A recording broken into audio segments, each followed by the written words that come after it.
Con ustedes un nuevo episodio de Los Iletrados, gocetas de los libros, la música, el cine y las bebidas espirituosas.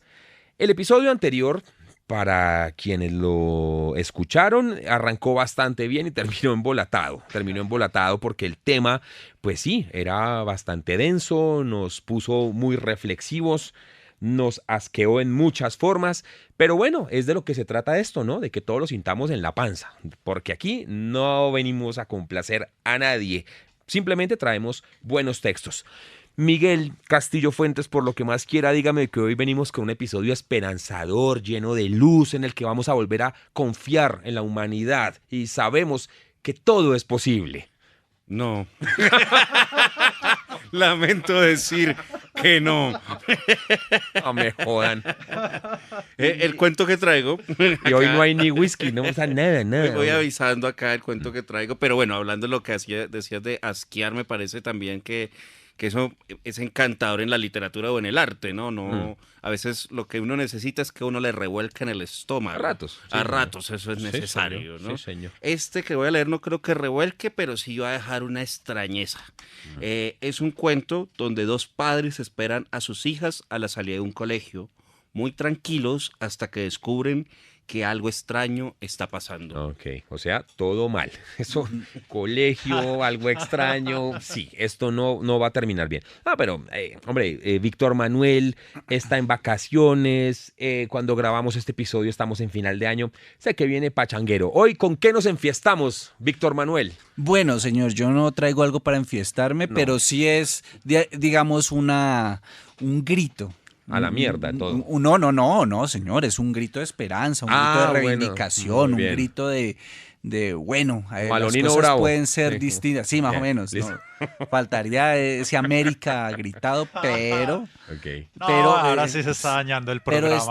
pero esta es una historia, a mí me parece esperanzadora de alguna manera. Ok, aquí hay un rayito de luz. Sí, pequeño, además porque es Perfecto. una píldora cortitica, pero muy, muy bueno, muy diciente. Perfecto, entonces venimos de la oscuridad total como siempre con Miguel, que allá no hay esperanza, allá no hay luz, allá no hay nada. Aquí hay un rayito de luz y aquí sí viene la pachanga.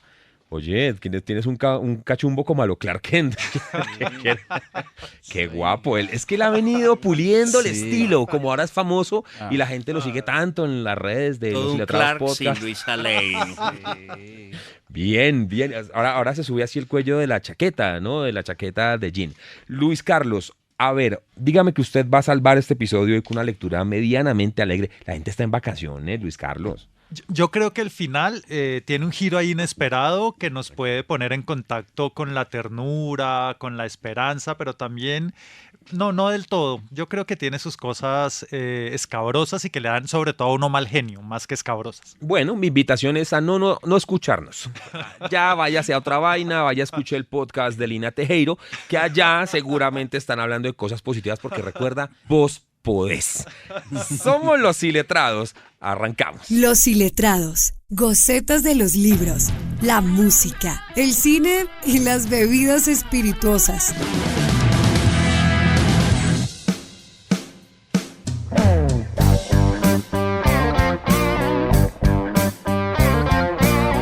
Bueno, pilas porque no hablamos mal de otros podcasts. Sí, no. No, pero Todos los podemos podcasts, ponernos bienvenidos. en sintonía. Por ejemplo, cómo Lucho logra sostener esa permanente en el cabello. O sea, imagínate que Lucho nos dé recomendaciones del día a día, ¿sí? O cómo Miguel logra mantener una barba tan frondosa. Sí. Eso pega. No, que hay posibilidades comerciales. Por ejemplo, amigos de Tío Nacho, Sí. por favor, ya les vamos a mandar la foto de Luis Carlos. Aquí hay una Oiga, posibilidad comercial. sí. Queremos hablar de cómo Tío Nacho ha transformado la vida de Luis Carlos. Es que Lucho tiene una permanente increíble. No, y además una barba que le rodea el cuello. O sea, Él la llama una perenne.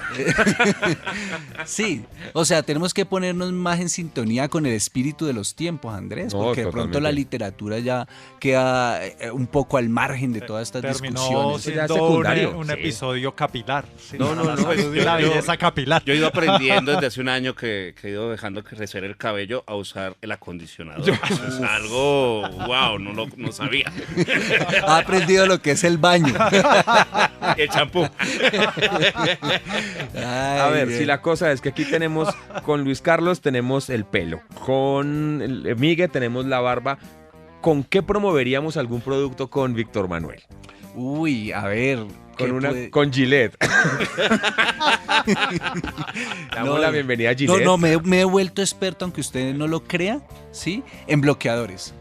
Bloqueadores solares. Bloqueadores es Muy una bien. cosa maravillosa que cambia la vida, ¿sabe? O en su efecto caladril, cuando uno ya Yo la ha soy, embarrado. además porque me he vuelto con el tiempo sumamente sensible. Con el tiempo. Ya solo sirvo para la noche. Yo soy Uy, de salir caramba. en las noches. Pero esas declaraciones son ambiguas. Peligrosas. No, me refiero a salir, caminar, pasear, visitar a los amigos. Claro, Víctor es de esas personas que hacen paseos nocturnos en Bogotá. Sí, qué susto. Oiga, pero ahora que me doy cuenta, y creo que esto es novedad, sí, pero no, desde que yo era muy pelado, el caladril fue un gran amigo. Tu mejor amigo, claro. ¿Se acuerdan del comercial? Mira, qué niña tan linda, tan llena de gracia. Se nota. No, será de Sundown. Se nota que usa Sundown. Otra en el clase mar. social definitivamente. Y yo aquí era un niño todo quemadito. Caladril. Pero no echen balde lo que le estoy diciendo. Sí. Bloqueador solar, un buen amigo. Ahí tienen hasta eslogan. Marcas, lleguen aquí. Este es el mejor espacio para ustedes. Bueno, a trabajar, jóvenes, porque hoy tenemos Diga, algunas paute aquí. lecturas. Paute aquí, que aquí hay mucha creatividad, mucha vocación comercial. Nosotros ya vivimos es de esto, estamos Tarde forrados. que no lleguen los talcos de Opies o algo así. Yo iba a decir eso, porque lo mío es la onicomicosis. Oiga, Ahora entiendo por qué están chancletas. ¡Qué porquería! ¿Qué hacemos? Hay que abrir el mercado a todas las posibilidades, hermano. Por eso hoy traigo mis sandalias para que ustedes vean cómo la onicomicosis se ha vencido gracias a los productos que promueve Jorge Barón. Muy bien, vamos a trabajar, jóvenes, vamos a leer y pues arranquemos en la oscuridad, a ver si encontramos un poquito de luz hacia el final de este episodio. Miguel Castillo Fuentes, ¿cómo es la cosa hoy? ¿Cuál es el texto que trae para nosotros en Los Iletrados? Bueno, traigo un cuento de la gran escritora argentina Samantha Schweblin, no sé si lo pronuncié bien. Este cuento está en su libro Pájaros en la Boca, un librazo de cuentos recomendadísimo. Hoy, por fortuna, pues creo que todo el mundo o la gran mayoría reconoce el talento de Samantha Schweblin, pero en su momento pues este fue un libro que pasó muy inadvertido al comienzo y por fortuna se fue rescatando. Y bueno, de ese libro traigo un cuento muy breve que se llama Mariposas. Dice así. Los Iletrados. Ya vas a ver qué lindo vestido tiene hoy la mía, le dice Calderón a Gorriti. Le queda tan bien con esos ojos almendrados, por el color, ¿viste? Y esos piecitos están junto al resto de los padres, esperan ansiosos la salida de sus hijos. Calderón habla, Gorriti mira las puertas todavía cerradas. Vas a ver, dice Calderón, quédate acá, hay que quedarse cerca porque ya salen. ¿Y el tuyo cómo va? El otro hace un gesto de dolor y se señala los dientes. No me digas, dice Calderón, ¿y le hiciste el cuento de los ratones? Ah, no, con la mía no se puede, es demasiado inteligente. Gorriti mira el reloj. En cualquier momento se abren las puertas y los chicos salen disparados, riendo a gritos en un tumulto de colores, a veces manchados de témpera o de chocolate. Por alguna razón, el timbre se retrasa. Los padres esperan. Una mariposa se posa en el brazo de Calderón, que se apura a atraparla. La mariposa lucha por escapar. Él une las alas y las sostiene de las puntas. Aprieta fuerte para que no se le escape. Vas a ver cuando la vea, le dice a Gorriti sacudiéndola. Le va a encantar. Pero aprieta tanto que piensa sentir que las puntas se empastan. Desliza los dedos hacia abajo y comprueba que la ha marcado. La mariposa intenta soltarse, se sacude, y una de las alas se abre al medio como un papel. Calderón lo lamenta. Cuando intenta inmovilizarla para ver bien los daños, termina por quedarse con parte del ala pegada a uno de los dedos. Gorriti lo mira con asco y niega. Le hace un gesto para que la tire. Calderón la suelta. La mariposa cae al piso. Se mueve con torpeza. Intenta volar, pero no puede. Al fin se queda quieta, sacude cada tanto una de sus alas y ya no intenta nada más. Gorriti le dice que termine con eso de una vez y él, por el propio bien de la mariposa, por supuesto, la pisa con firmeza. No alcanza a apartar el pie cuando advierte que algo extraño sucede. Mira hacia las puertas y, como si un viento repentino hubiese violado las cerraduras, éstas se abren y cientos de mariposas de todos los colores y tamaños se abalanzan sobre los padres que esperan. Piensa, se irán a atacarlo, tal vez piensa que va a morir. Los otros padres no parecen asustarse. Las mariposas solo revolotean entre ellos.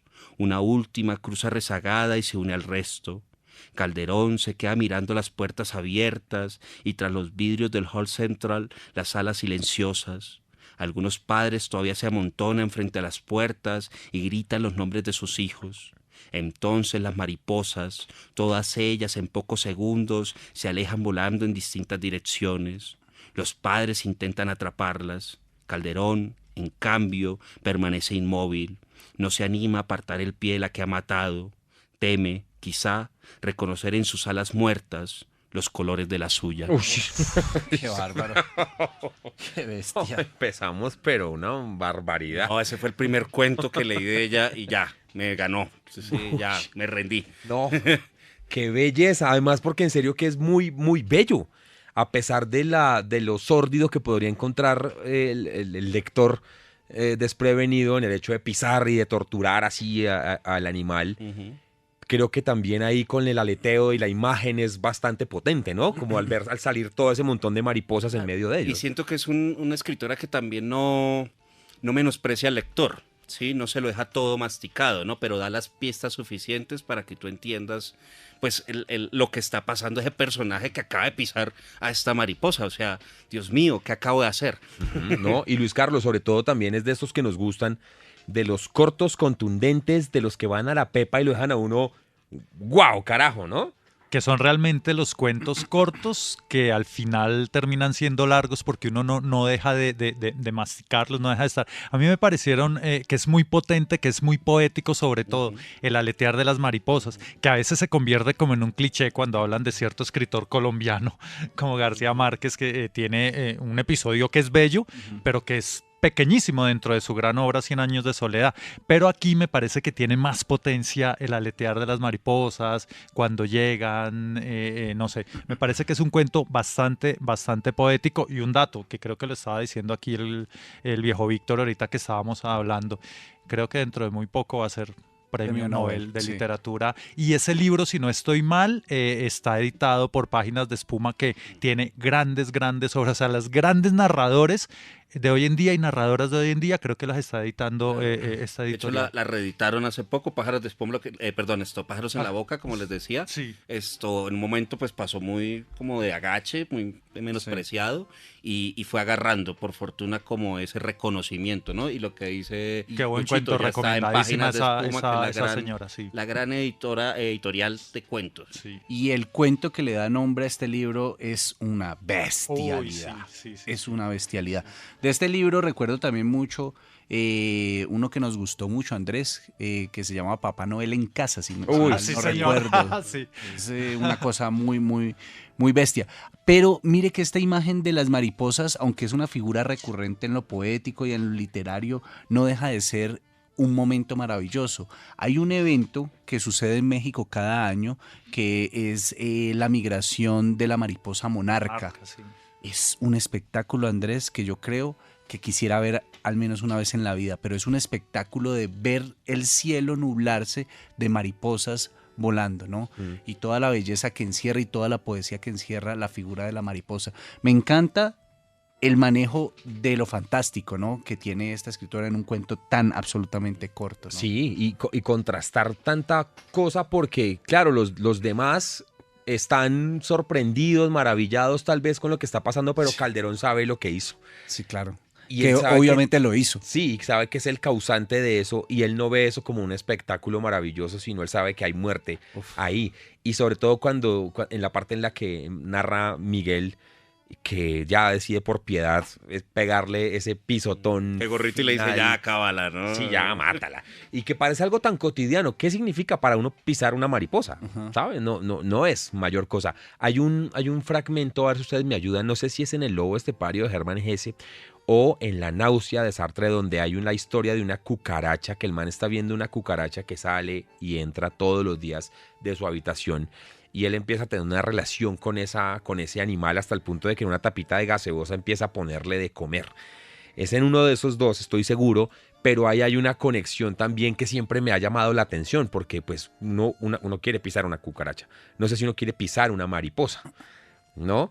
Y ahí encontré yo con él, cuando vi que él la pisó, yo, uy, qué mal parido, ¿no? Pues ¿cómo fue a hacer eso? No pisaría a una mariposa, pisaría a una cucaracha, pero si lo que salieran fueran cucarachas, no sé, me empecé a enrollar como en un montón de cosas sobre esa vinculación que tenemos con la vida, con la muerte y con el poder que tenemos sobre algunas y especies, sobre todo, ¿no? con esa belleza que es tan efímera y tan pequeña, ¿no? Que es tan efímera y pequeña que la pasamos por alto, la ignoramos y solo nos damos cuenta cuando ya no existe, que es finalmente lo que nos está mostrando un poco el cuento, que al final es, ¿y qué tal que fuera mi mariposa? ¿No? Claro, ¿Qué tal que fuera cuando se nos la va, mía? ¿no? Porque a mí me gusta mucho esa imagen o lo que yo supongo de lo que sigue el cuento, ¿no? A los papás persiguiendo a sus mariposas, ¿no? Que me recuerda como, no sé, parece un poco sacado de Chauntán o algo así, como esos Sí, cuentos oiga, raros. sí, bello, muy bello, muy bello. Como muy japonés, es la cuestión, como Sí. lo efímero y lo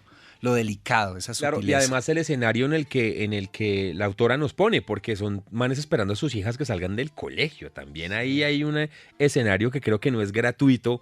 Creo que ahí también hay un par de claves que los lectores pueden encontrar. Recuerden que al final hacemos bitácora, ¿no? Que eso no se nos puede pasar, que en el anterior nos regañaron porque nos quedamos debiendo esa historia. Bueno, nos vamos, don Luis Carlos Pacheco. Ah, no, dije que iba de la oscuridad a la luz, ¿no? No, pero acaba de castaño oscuro. Pero hoy de Como que castaños. pongan a Luchito de segundo, a ver. Vamos a ver, vamos a alterar el azar. El devenir. A ver, Luis Carlos, vamos con usted entonces. ¿Qué vamos a disfrutar? Oiga, del episodio anterior a este, las gafas nada, ¿no? Seguimos igual, las gafas con Super Bonder, con cinta enmascarar. Es que toca venir a grabar, toca cumplir con nuestros oyentes. Ellos están esperando Porque el no le han episodio. entregado las gafas en Fundación Remar. Nada. ¿Qué va a leer, hombre? Mira, y ese libro hecho mierda. No. Ese, ¿por qué está rayado ese libro? ¿Quién le pintó corazoncitos en la parte de No, arriba? vea, este libro tiene una historia trágica. Resulta que este libro me lo prestó Alexander Carreño, un gran amigo nuestro, Alexín. Pero yo me lo llevé a la casa y allá hace poco tiempo tengo una gatica que se llama Ivana, que está una gatica bellísima, pero es muy cachorrita, está muy bebé todavía. Y mire, todos esos colmillos que usted ve es que ella lo cogió por su la cuenta. condenada. Literalmente devora libros. Ah, literalmente. Bueno, a propósito. Pero además, Oiga, pero eso nunca lo hizo en nuestra casa. Nosotros la tuvimos un tiempo y jamás dañó un solo libro. Es porque tú vives en un barrio de gente de bien. Ahora Ivana, Mira, se me comió dos cuentos, Oh, literalmente. Esa imagen vale la pena que la muestre en Instagram. Tómele una foto para que la muestre Ahora- en Instagram. Eso no lo aprendió con nosotros. ahora Ivana pues pasó a otro sector de la ciudad. Ivana pasó a un sector de la ciudad en el que pues ya el consumo de papeles. ¿Quién sabe para qué? Ese pedazo de papel Lo está rasgó muy bien. Sí, está muy bien rasgado. Bueno, pues Ella con lo, sí literalmente devora los libros. con lo que quedó de eso, Luis Carlos, ¿qué nos va a leer entonces en esta Bueno, oportunidad? rescato de este libro de Laura Esquivel, que tiene una novela que ustedes conocen muy bien, una novela maravillosa como Agua para Chocolate. Este libro se titula Íntimas Suculencias y me enamoró muchísimo un cuento que se titula Arriba Dios, abajo el diablo. Los iletrados. Lo que es abajo es arriba. Desde que escuché esta frase de boca de don Carlos de Sigüenza y Góngora, el capellán de mi convento, se alteró mi natural cordura. Sentí que estas palabras penetraban en mi cerebro, dolorosa y violentamente, como si fueran un silicio desgarrador, y que como tal se incrustaban entre sus delicadas membranas a perpetuidad. Esta violación constante de mi cordura se convirtió en un tormento insoportable, pues a cada instante que yo hacía por arrancar esa frase de entre mis pensamientos, ésta penetraba más profundamente de manera tortuosa y tormentosa, como si avanzara entre arenas movedizas, arenas que hacían morir la esperanza de que algún día esta idea se alejara de mí y dejara de mortificarme y de nublar mi comprensión.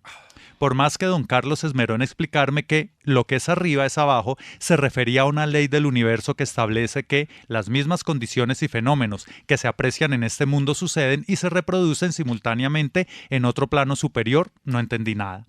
Si todo lo que existe sobre la Tierra tiene su igual en el cielo, lógicamente todo lo que está abajo de la Tierra es igual a lo que está arriba, o sea, a la tierra y por ende al cielo. Y esto me resultaba de lo más aberrante, pues significaba que el infierno era lo mismo que el cielo y que los indios eran lo mismo que los españoles. Y esto no podía ser, pues los indios, como su nombre lo indica, son plebeyos, reos, sacrílegos, viles, pecadores, prietos, peligrosos y herejes, y por lo tanto, al morir tienen bien merecido el habitar el reino de Satanás.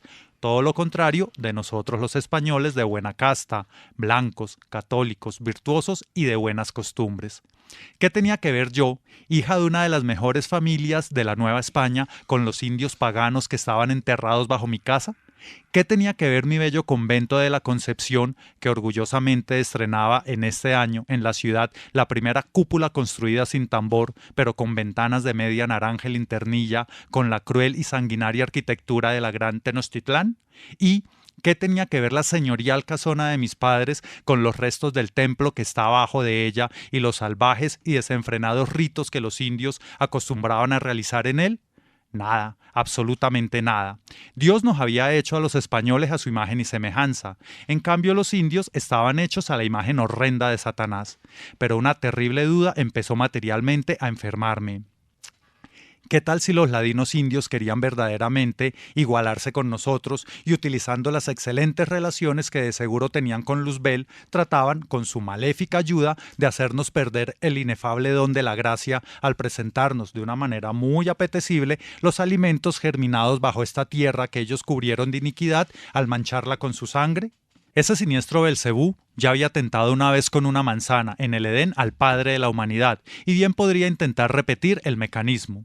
Por tanto, me empezó a obsesionar la idea de que todos aquellos alimentos que se generaban en el interior de esta tierra maligna estaban endemoniados y que todo aquel que los comía entraba en comunión con ese mundo de horror y tinieblas, condenando su alma a los infiernos. En consecuencia, empecé a rechazar desde la más bella flor hasta el fruto más apetitoso, si su origen era mexica. Los únicos alimentos que ingería tenían que ser 100% de origen español y bajo ninguna circunstancia admitía el mestizaje gastronómico. Esta decisión no era nada fácil de llevar a cabo si se tiene un estómago antojadizo como el mío.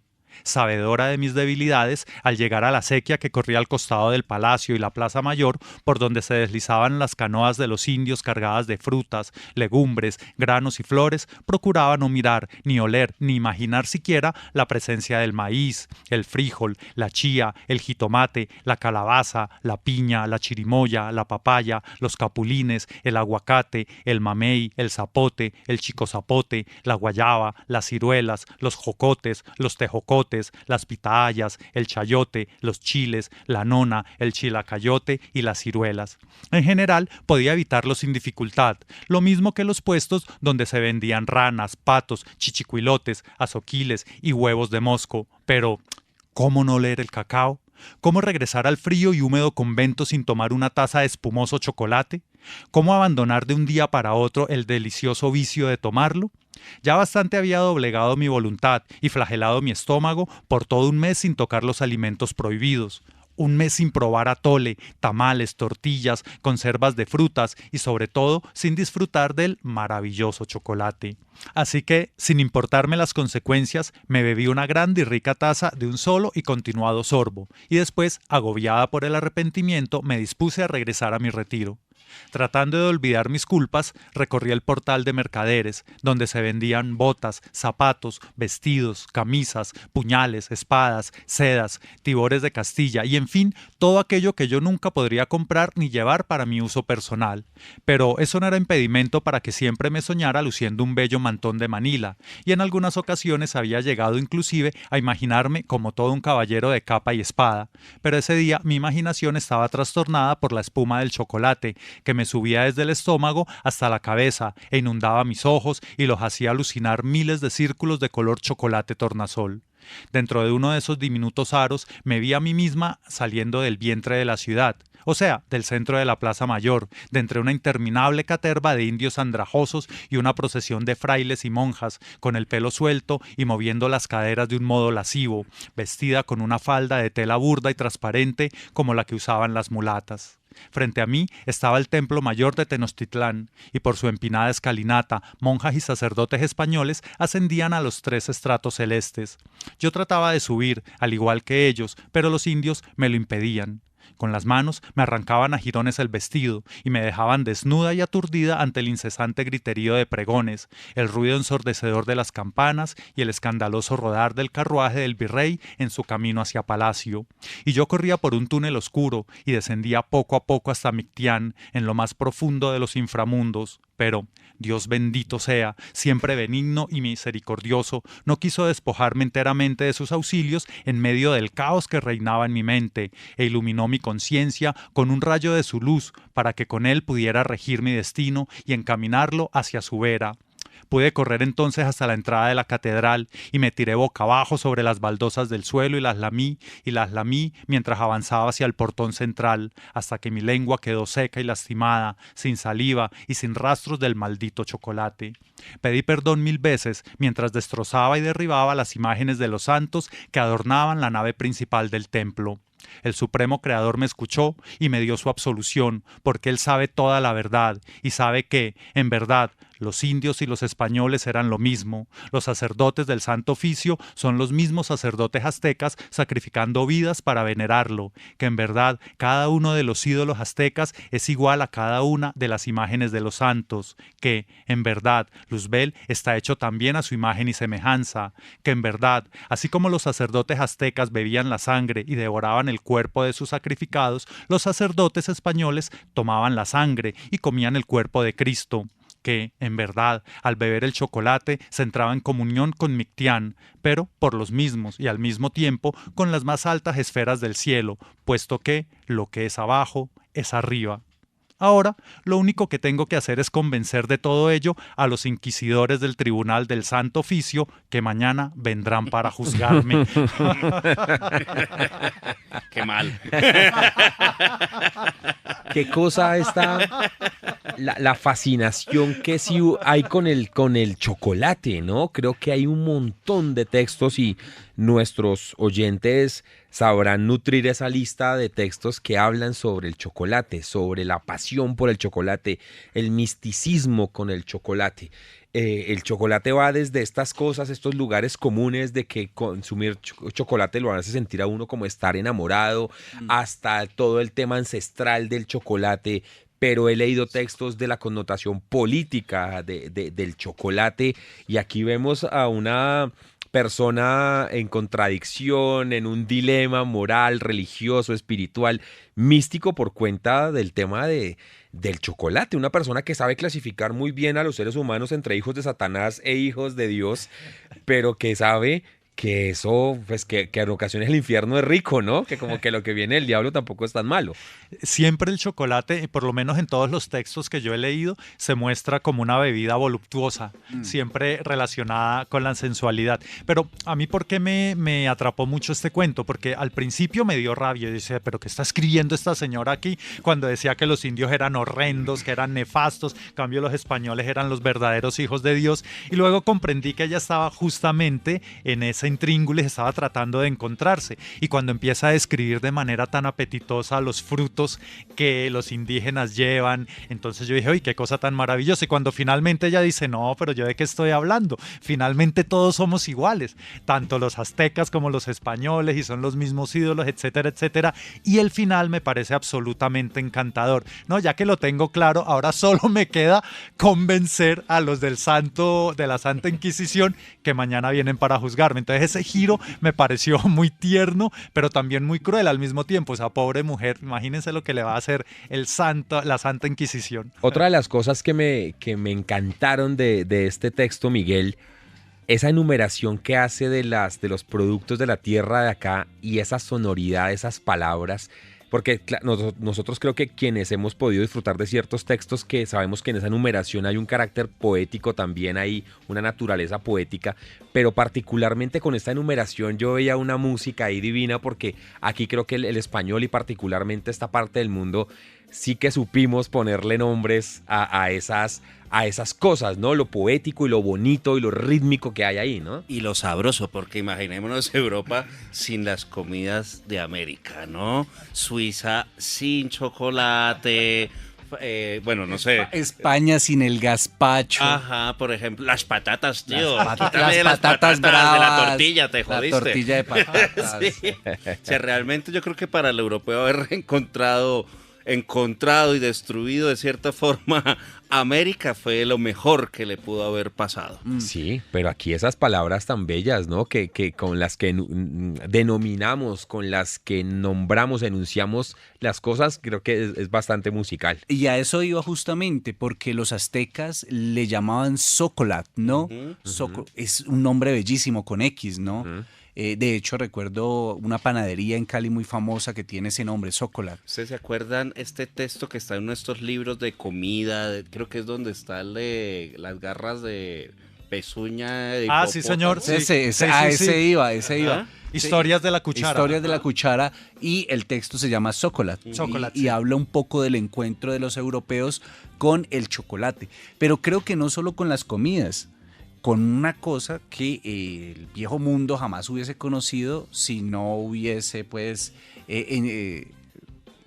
roto totalmente la historia latinoamericana con su llegada, y es el tabaco. Y hay una historia, no recuerdo ahora qué autor la narra, de el primer hombre que ha llevado el tabaco, una práctica indígena, y llega fumando a Alemania. Y cuando los hombres lo ven, un hombre echando humo no podía significar sino una posesión diabólica. Y obviamente la Santa y Sagrada Inquisición rápidamente quiso dar cuenta de este hombre. Echarlo a la hoguera. Yo les complemento esto porque efectivamente, como ustedes lo han dicho, es algo musical, absolutamente musical, pero también es algo visual, porque asoman mientras uno va escuchándolos todos los colores de estos frutos, pero también es algo absolutamente olfativo, porque se van asomando los olores de estos frutos, pero también es algo absolutamente sabroso, porque uno va empezando a degustar, sus papilas gustativas empiezan a percibir el futuro sabor de este fruto. Se los repito rápidamente aquí, que de verdad es muy, muy, muy sabroso. Procuraba no mirar ni oler ni imaginar siquiera la presencia del maíz, el frijol, la chía, el jitomate, la calabaza, la piña, la chirimoya, la papaya, los capulines, el aguacate, el mamey, el zapote, el chico zapote, la guayaba, las ciruelas, los jocotes, los tejocotes, las pitahayas y el chayote, los chiles, la nona, el chilcayote y las ciruelas. ¡Qué delicia! Qué rico, además, todo totalmente sabroso. No, y todo que fue rechazado, ¿no? Como el texto, ¿no? Como por ejemplo la papa no se comía porque venía de la tierra, ¿no? Decían que eso era el diablo. El tabaco, lo que estaba contando Víctor, que tal vez es el libro que está buscando es Diva Nicotina, que es como un gran ensayo sobre el tabaco, hermosísimo. No sé si es ese, pero me viene a la mente ese libro. No, ¿No? ya lo recordé. ¿Cómo? Ribeiro.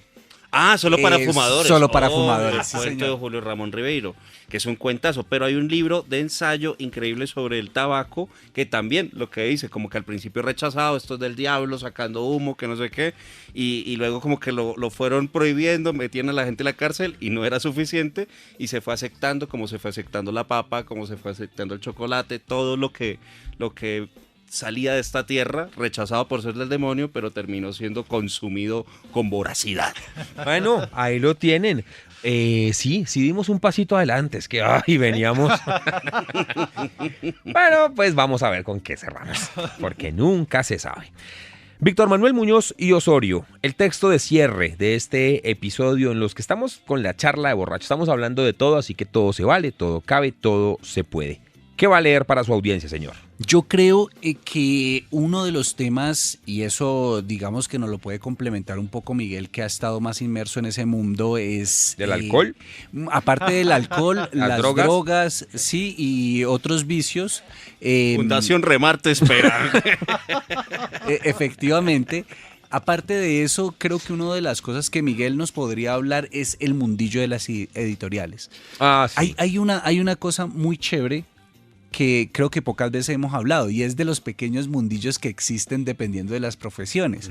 Por ejemplo, usted, Andrés, que trabaja en medios de comunicación, el mundillo de las comunicaciones creo que debe tener una cantidad de intríngulis, de chismorreos, de cosas como interesantes, ¿no? Nosotros que venimos de la promoción de lectura, igual vos nos has escuchado hablar de ese pequeño universo que se encierra en el mundo de la promoción de lectura. Pero creo que en el tema de la editorial sucede lo mismo. Y una de las cosas que a mí me parece que es una gran tragedia es que muchos de los escritores y escritoras colombianos no encuentran un espacio para darse a conocer, para mostrar su obra, para evidenciar que en Colombia hay realmente mucho talento alrededor de los libros. Y resulta que leyendo este libro que se llama 17 narradoras latinoamericanas, me encontré con Montserrat Ordóñez Vila. ¿Le suena a usted ese nombre, señor Andrés? No, señor, el último apellido me suena, pero No, pero no tiene que ver nada con Vargas Vila. nada con Vargas Vila. Entonces, nada. Tengo nada que ver. Pues resulta que esta señora, Montserrat, que murió en el año 2000, está considerada por gente que conoce como una de las críticas literarias más importantes de mitad del siglo XX para acá. Dicen que era realmente una persona que escucharla era un deleite. Sin embargo, poco la conocemos, ¿no? Y entonces creo que en ese universo editorial realmente hay autores y autoras que están desaparecidos y en los cuales yo creo que los iletrados, como gente que abogamos por la literatura y el arte, debemos rescatar. Por eso, aprovechando esta charlita de borrachos, quiero leerles un cuento, aunque aparece como cuento en este libro 17 narradoras, yo lo siento más como un poema. Creo o espero que la gente sea quien decida eso. Se llama Una niña mala. Los iletrados. Y empieza así. Perdonen mi inglés. Her power is here on. She will not give away. Sandra Cisneros, The House on Mango Street. Quiero ser una niña mala y no lavar nunca los platos y escaparme de casa. No voy a explicarle las tareas a nadie ni atender la cama. No quiero esperar en el balcón suspirando y aguantando lágrimas la llegada de papá, ni con mamá, ni con nadie. Cuando sea una niña mala gritaré, lloraré dando alaridos hasta que la casa se caiga. Cuando sea una niña mala no voy a volver a marearme y a vomitar, porque no voy a subir al auto que no quiero para dar las vueltas y los paseos que no quiero, ni voy a comer lo que no quiero, ni a temer que alguien diga si vomitas te lo tragas, pero a papá no se lo hacen tragar. Yo voy a ser una niña mala y solo voy a vomitar cuando me dé la gana, cuando me obliguen a comer. Llegaré con rastros de lápiz rojo en la camisa, oleré a sudor y a trago y me acostaré con la ropa sucia y puesta y roncaré hasta despertar a toda la familia. Todos despiertos, cada uno callado en su rincón, respirando miedo. Quiero ser el ogro y comerme a todos los niños, especialmente a los que no duermen mientras yo ronco y me ahogo, porque los niños cobardes me irritan. Quiero niños malos y quiero una niña mala que no se asusta por nada. No le importa ni la pintura ni la sangre, prefiere las piedras al pan para dejar su rastro y aúlla con las estrellas y baila con su gato junto a la hoguera. Esa es la niña que voy a ser, una niña valiente que pueda abrir y cerrar la puerta, abrir y cerrar la boca, decir que sí, decir que no cuando le venga en gana y saber cuando le da la gana. Una niña mojada, los pies húmedos, en un charco de lágrimas, los ojos de fuego. La niña mala no tendrá que hacer visitas ni saludar, pie atrás y reverencia, ni sentarse con la falda extendida, las manos quietas sin cruzar las piernas. Las cruzará, el tobillo sobre la rodilla y las abrirá, el ángulo de más de 90, la cabeza alta y la espalda ancha y larga y se tocará donde le provoque. No volverá a hacer tareas, ni a llevar maleta, ni a dejarse hacer trenzas a tirones cada madrugada entre el huevo y el café. Nadie le pondrá lazos a la coronilla, ni le tomarán fotos aterradas. Tendrá pelo de loba y se sacudirá desde las orejas hasta la cola antes de enfrentarse al bosque. No me paren bolas, gritará la niña mala que quiere estar sola. No me miren, no me toquen, sola, solita, sola, se subirá con el gato a sillas y armarios, destapará cajas y bajará libros de estantes prohibidos. Cuando tenga su casa y cierre la puerta, no entrará el hambre del alma, ni los monos amaestrados, ni curas ni monjas. El aire de la tarde la envolverá en el sol transparente, las palomas y las mirlas saltarán en el techo, las terrazas y las plumas las esperarán en los rincones más secretos y se confundirán con los lápices y las almohadas. Se colarán gatos y ladrones y tal vez alguna rata por error, porque sí, porque van a lo suyo de paso y no saben de niñitas, ni buenas ni malas. Armará una cueva para aullar y para reír, para jugar y bailar y enroscarse, para relamerse. Ahora el balcón ya está cerrado, el gato todavía recorre y revisa los alientos. Es tarde y la niña buena, sin una lágrima, se acurruca y se duerme. Muy bueno. Qué bueno, qué bueno. Sobre todo porque creo que en este par de episodios que hemos venido acá elaborando, estaba pensando en eso, en las estructuras y en las formas como a las mujeres desde muy pequeñitas les dicen ser una niña buena. Y lo que eso significa, ¿no? Porque ser una niña buena es ser una niña que se comporta según ciertos estándares, ¿no? Según cierto canon, Miguel. Pero también a las niñas malas en algún momento también entran a ser alguna forma de denominación que usamos los hombres, ¿no? Sí, Esta es claro. una chica mala. Entonces ahí van de denominación en denominación, categorización en categorización. Y creo que aquí también hay un grito, decíamos, de espéreme a ver. Entonces voy a hacer la mala a ver cómo es eso. Claro, una niña mala vista desde el feminismo es otra cosa. Ajá. Sí, es todo lo contrario, es alguien que se libera. Ujú. ¿Sí? Y acá eso me gusta mucho de ese texto, es alguien que quiere obviamente salirse de ese molde de lo que le dicen que debe ser una mujer. Ujú. De hecho, acá hay un chascarrillo, Montserrat Ordóñez nace en Barcelona, pues, Exacto. pero ella desde muy joven llega a Colombia y a la ciudad a la que llega es a Bucaramanga, mi ciudad. Y Bucaramanga, si hoy quizás es un poco difícil, en esa época lo era aún más. Y Montserrat viene educada de un padre, pues, Difícil es conservadora, una ciudad conservadora, conservadora. ajá, totalmente, sí. Esto, imagínense en esa época, y ella ya viene de una familia súper lectora. O sea, ella desde muy chica ya leía a los grandes autores y venía desde Barcelona, que es otra ciudad más en esa época. Ellos obviamente vienen huyendo del franquismo y todo esto. Y lo que se encuentra, pues, es una ciudad repacata. Ujú. Entonces, lo primero ¿Qué habla, mano? ¡Cállese esa jeta! Haga esto, usted no hable. Qué buena imitación, Víctor. Te suena muy bien. güey. Gracias. Invitarlo a otros Ahora yo- programas de imitación. Ahora yo haré caleño. Y a la invitada que tenemos acá que le encanta tanto que uno le hable santandereano. Ah, pero yo fui A ella le fascina esa hace poco acompañé a Miguel al estadio y aprendí. O sea, aprendí, no, esto no es algo que me El estoy argot inventando. búcaro. Exacto. Viendo Además- ganar al Bucaramanguita, obviamente. Me gusta pensar que no todo el mundo en Bucaramanga vocifera y grita así como lo hizo Víctor, ¿no? Porque yo quedé como, ¿quién No. carajos está hablando? Pero bueno, eso fue lo que se encontró Montserrat en esa época. Y claro, toda esa idea de la niña mala, lo dice por ahí como que se sintió un poquito como Alicia a través del espejo, ¿no? Como este mundo que es. Y decidió, ahí es donde decide ser una niña mala. Y en el caso de Montserrat fue estudiar literatura. Oiga, viejo Víctor, bello texto. Desde la forma, efectivamente, es como una arenga, como un juego de palabras, y es como un texto prosa poética. Pero ¿sabe a mí qué recuerdo me detonó? Mi hermana, cuando éramos niños, tenía un cabello precioso y era rubia. Mejor dicho, eso era la adoración. Pero eso justamente era una desgracia para ella, porque en las fiestas o en los momentos en que teníamos que estar, no sé, elegantes tal vez, presentables, pues nos decían en esa época, mi mamá la sometía como a 4 horas haciéndole cachumbos.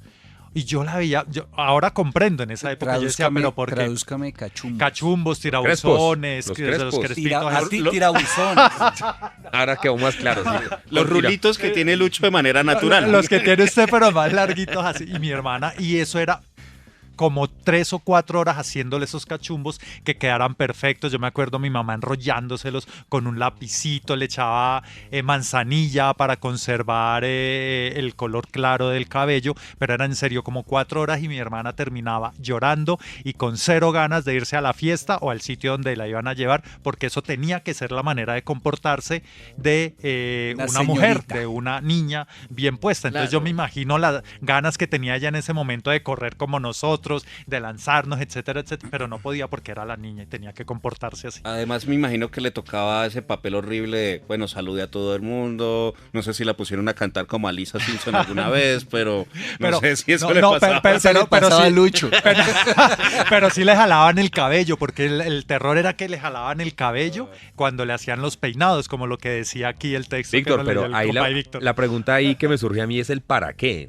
Obviamente aquí a partir de la historia de Luca, pero ¿y para qué hacen eso con las niñas? ¿Cuál es ese propósito? Porque a los manes nos ponían un pantalón y una camisa y adiós, pero a la niña le hacen todo ese proceso. Es porque ya desde ahí hay un rol social que se le empieza a inculcar a las niñas y una forma de ser y de habitar el mundo también, ¿no?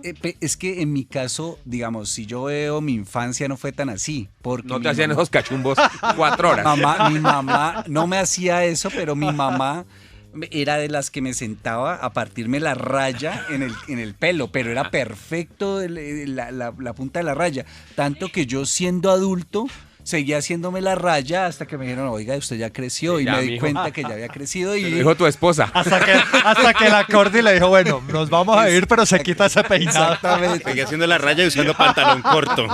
Exactamente. Entonces, en mi caso, Ya no crees que ya es hora de botar esa baleta ABC, ya creo que ya en pues. mi caso, digamos que a mi hermana también le hacían, pero mi hermana, como es naturalmente crespa, no tenían que hacerle tanto. Ajá. Pero a mí me sentaban y me hacían la rayita en la cabeza. Para mí era una agonía de esos 5 minutos que me partiera el pelo y me lo dejaba, pero perfecto. Un día de estos les muestro una foto para que ustedes vean Claro. cómo era. No, y es que en serio, aquí creo que del texto lo que me queda es también esta descarga que los papás hacen a uno de sus propias frustraciones, de sus prejuicios, de la visión que ellos tienen del mundo. Sí. En mi caso, por ejemplo, era la ropa planchada y limpia, hermano. Era una cosa, mi papá odiaba que yo pateara una piedra, Ajá. que yo me arrastrara, que yo medio me agachara, cualquier cosa que alterara la atuendo. ropa, el atuendo, que yo medio me ensuciara, para él era totalmente ofensivo. Apocalíptico. Sí, claro, entonces también ahí es como los papás se vuelven,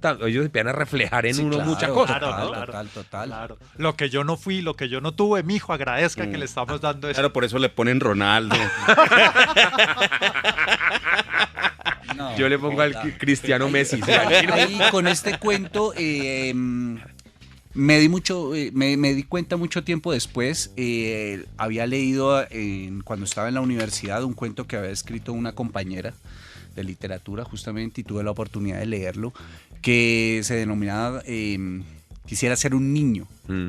Digamos un juego un poco, a hacer un paréntesis con y empezaba a jugar un poco con esas cosas que solo vivimos los hombres. O sea, no lo recuerdo completo, pero recuerdo un par de escenas que me gustaban mucho de ese cuento, como lo construyó ella, que decía, me gustaría ser un niño para pararme en un puente y escupirle a los carros.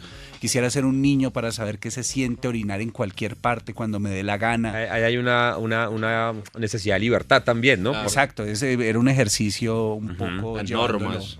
llevándolo un poco a eso que obviamente está permitido con los hombres, pero que las mujeres tienen que disponerse a ser niñas buenas y educadas de su casa y todos los etcéteras que se les ocurra aquí. Bueno, pues ahí está. Esos fueron los 3 textos del día de hoy. Vamos a hacer nuestro resumen para que usted vaya tomando nota. Usted sabe igual, pues que esto en el podcast usted devuelve y revuelve. ¿Y qué pasó? ¿Qué se me olvidó, mijo? No, pues es que como pues yo escucho ahí que se habla de literatura, música y cine y no hemos hablado de cine. Ah, y quiere yo que traía hablemos de algo, cine, pero pues ni como- más faltaba, pues ¿no? como buen borracho saco ahí una cosa ahí a última, No, una ya- botella a última hora, como esperen que todavía hay más. No, y como es el nuevo, él todavía no sabe lo que a mí me embejuca que me corten el viajado cuando yo estoy ya en un segmento. Pues no el pasa. nuevo asesino del ritmo. Tenemos un nuevo asesino al ritmo. No hay ningún inconveniente, está recién llegado. Pero voy Todavía a no. aprender, lo juro. Sé un buen niño. Bueno, sé un buen niño. Voy a ser un buen niño. Bueno, no, pero ni más faltaba, amiga. A ver, la referencia cinematográfica, además porque es juiciosa, ¿no? Porque estoy seguro que Luis Carlos y que Víctor no trajeron una sola, que es parte del compromiso para estos episodios. Yo traje 3. Muy bien, muy bien. Arrancamos con Miguel y vamos entonces con Vix. A ver, señor, las referencias para recomendaciones, además cinematográficas para sus oyentes. No, pues hay una película que puede parecer oscura, al final no tanto, hay algo de luz al final y obviamente el tema es de borrachos. Y es una gran película de un director danés que fue parte del parche de Dogma 85 y es... 98. 85. Dogma 85. Ese es el... ¿Ah, sí? Sí. Yo pensé que era 98. No, ya sería muy cerquita. Son viejitos. No, pero no es 85, 95. Estoy seguro. ¿Será? Sí. A ver, revisemos rápidamente. Revisión en el bar. Hay bar acá Se en la agarraron. discusión. Como buenos borrachos. Sí, manifiesto Dogma 95. 95. Bueno, perdón, me equivoqué aquí en mi anotación, pero sí, es un grupo que usaba el cine con... evitando que se hicieran cosas, ¿no? Que hubiera luz artificial, sonido artificial, todo era muy natural. Pues este director, Thomas Wittenberg, hace unos años saca una película maravillosa que se llama Druk, digamos que así se pronuncia, que sería como borrachera, aunque ha sido traducida normalmente como otra ronda. Esta es tremenda película cuyo tema es que el alcohol pues funciona como un medio para la felicidad. Hay un profesor que está muy infeliz con su vida y dice como que el cuerpo necesita 0.5% de alcohol. Aquí la conocimos como Another Round. Ajá, ¿no? exactamente. Que es Sí, la con traducción Mads en Mikkelsen. inglés. Ajá, es increíble. Y son como un grupo de amigos, como esta mesa, que comienzan a llevar el alcohol a sus vidas, como los de esta mesa, solo que ellos Y son... que se pasan de piña. Y se como pasan esta de mesa. piña como en esta mesa, pero tiene un elemento, aparte de esa discusión sobre si está bien que uno beba en el trabajo y qué pasa cuando el licor te ayuda pues a tener una vida mejor y hasta qué punto es recomendable también tener ese consumo. Hay un detallito muy bello sobre la escena final de la película y es cuando este personaje, el profesor principal, sale a beber con unos estudiantes. Resulta que en Dinamarca hay una costumbre que es que en los colegios se gradúan los chicos y salen a beber, o sea, oficial, todo el mundo sale a beber. Y este director hizo esta película en homenaje a su hija que murió en un accidente. Y los chicos que aparecen en esa fiesta, en toda la película, sus estudiantes, son los compañeros de su hija. Es cuando Mads Mikkelsen hace aquel baile El muy baile, famoso, exactamente, que es un cierre que muy es- bello, es un una cierre interpretación bellísimo. muy bacana. Ujú. Exactamente. Y esta película tiene ese gesto, ¿no?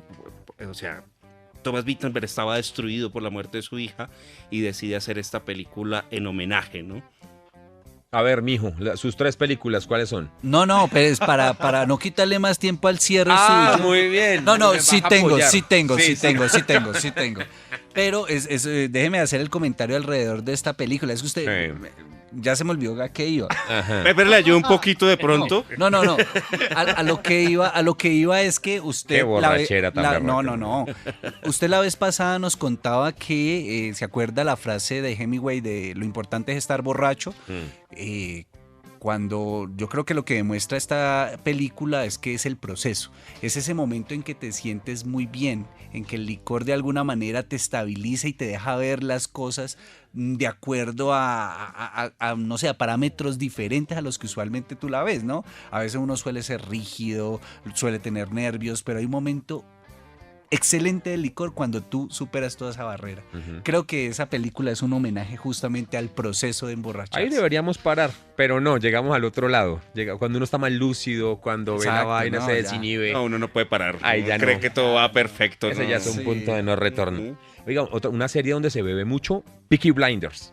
Mm. Beben parejo y fuman, ¿no? Que Cillian Murphy hablaba sobre cuántos cigarrillos se fumaba en esa serie. Hay mucho whisky también ahí. Ayuden a nutrir la lista. Películas donde se beba montones. Pues Whisky, la película Nada uruguaya. menos. Sí, señor. Ahí se bebe mucho. Ahí les dejamos. Recuerden que ahora Spotify permite los comentarios para que nutran estas películas o estos libros sobre el hábito o la costumbre o lo que sea de beber. ¿Puedo hacer resumen, por Dios bendito, de lo que hemos leído el día de hoy, don Miguel? Adelante. Muchas gracias. Otra ronda, por favor. ¿Qué leyó para su audiencia, Luis Carlos? Bueno, yo leí Arriba Dios, Abajo el Diablo de Laura Esquivel. Y como no hice comentario de la película, solo un punto final. Vamos por nuestro 5% de nivel de alcohol en la sangre. Víctor Manuel, ¿qué leyó hoy? Tuve el privilegio de compartir el texto de Montserrat Ordóñez, una niña mala que aparece en el libro 17 narradoras latinoamericanas. Tremendo libro con tremendos cuentos. Miguel Castillo Fuentes, que leyó para su audiencia hoy en Los Iletrados. El cuento Mariposas de Samantha Schweblin, que pueden encontrar en el libro Pájaros en la Boca. Nosotros nos encontramos en un próximo episodio, muy pronto. Siga con nosotros, vaya a las redes sociales, Los Iletrados Podcast. Ahí vamos a estar publicando alguna que otra recomendación, alguna que otra historia. Seguiremos en contacto y aquí estaremos en un nuevo episodio, en una nueva temporada, con muchos más libros, con más canciones, con más películas en Los Iletrados. Gocetas de los libros, la música, el cine y las bebidas espirituosas. Chao pues.